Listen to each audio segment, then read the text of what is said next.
വ്യായാമം ചെയ്യാതിരിക്കുമ്പോൾ എങ്ങനെയാ മാലിന്യം നിറയുന്നത്? എക്സസ് ആയിട്ടുള്ള ഫാറ്റ്, നേരത്തെ പറഞ്ഞ പോലെ മിനറൽസ്, അമിതമായ ഉപ്പൊക്കെ പുറന്തള്ളപ്പെടേണ്ടതിനാണ് വ്യായാമം. മാത്രല്ല ഓക്സിജൻ മാക്സിമം കിട്ടണം, വേണ്ടേ?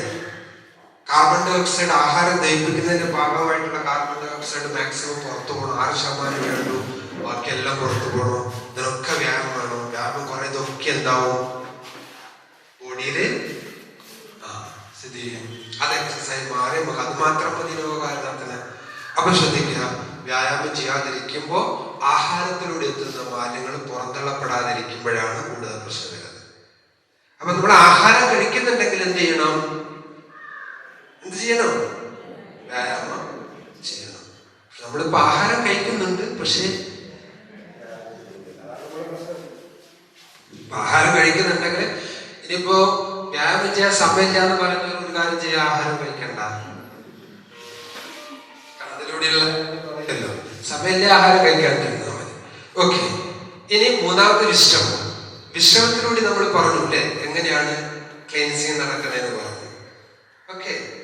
വിശ്രമത്തിലൂടെ അകത്തുള്ളത് എന്റെ പുറത്തു പോവാണ്. ഓവർ സ്ട്രെയിൻ കൊടുത്ത അവയവങ്ങൾ റീകണ്ടീഷൻ ആവും. അതൊന്നുകൂടി സൂചിപ്പിക്കാം.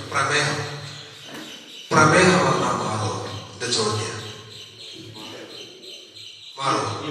ഇല്ല, ഒരിക്കലും മാറില്ല. പ്രഷർ വന്നാൽ മാറോ? ഈ പ്രമേഹം പ്രഷറും വന്ന ആൾക്കാരെ ഒരു ലിസ്റ്റ്, മാറിയ ആൾക്കാരുടെ ലിസ്റ്റ് ഞാനിന്ന് തരാം.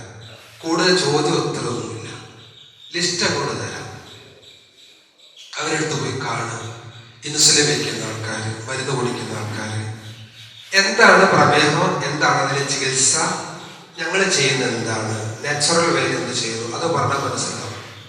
പ്രമേഹത്തിന് കാരണം നമുക്കറിയാലോ, നല്ലൊരു ശതമാനം ബീറ്റാ സെൽസ്, പാൻക്രിയാസിലെ ബീറ്റാ സെൽസ് ഉത്പാദിപ്പിക്കുന്ന ഇൻസുലിന്റെ ക്വാളിറ്റി കുറവും ക്വാണ്ടിറ്റി കുറവാണ് 90% പ്രമേഹത്തിന് കാരണം.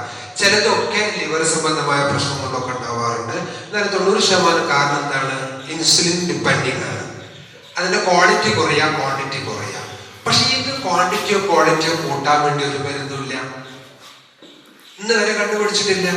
മരുന്ന് എന്തിനാ കൊടുക്കുന്നത്? നിങ്ങളെ ബ്ലഡില് കൂടാതിരിക്കാനാണ് മരുന്ന്. മനസ്സിലായില്ലേ?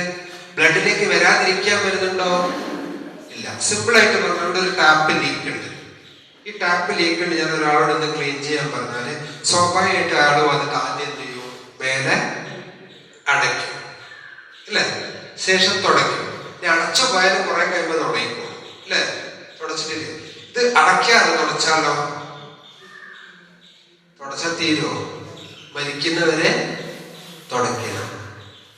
ഇതാണ് ട്രീറ്റ്മെന്റ് പറയുന്നത്. പ്രോപ്പർ കോസസിന് ട്രീറ്റ്മെന്റ് ഇല്ല. അതിലേക്ക് വരാം, അത് കളക്ടറാക്കല്ല. പ്രോപ്പർ കാരണത്തിന് ട്രീറ്റ്മെന്റ് വരുന്നില്ല. ട്രീറ്റ്മെന്റ് എവിടെ വരുന്നതിന്റെ ലക്ഷണമായിട്ടുള്ള അതിന്റെ ഫലമായിട്ടുണ്ടാവുന്ന ബ്ലഡിൽ അധികരിക്കുന്നതിന് കുറയ്ക്കാൻ വേണ്ടി മാത്രമാണ് വരുന്നത്. അപ്പൊ അത് കറക്റ്റ് ആവില്ല. അതാണ് അതിന്റെ യാഥാർത്ഥ്യം. നമ്മൾ ചെയ്യുന്നത് എന്താണ്?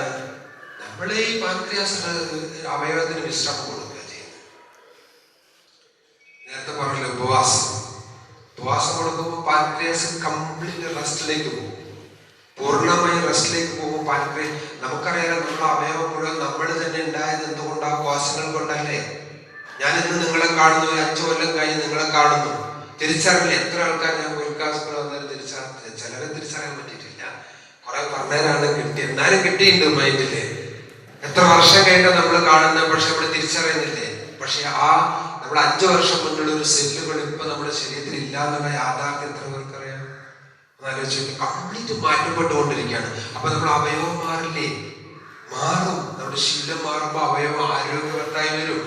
അപ്പൊ നമ്മൾ ചെയ്യുന്നത്, ഇദ്ദേഹത്തിന് പൂർണ്ണമായിട്ട് വിശ്രമാവസ്ഥ കൊടുക്കുമ്പോഴേ പാൻക്രിയാസ് ഒരു ജോലിയില്ല, കംപ്ലീറ്റ് വിശ്രമാവസ്ഥ കൊടുക്കും. ബീറ്റാ സെൽസ് എന്താവും?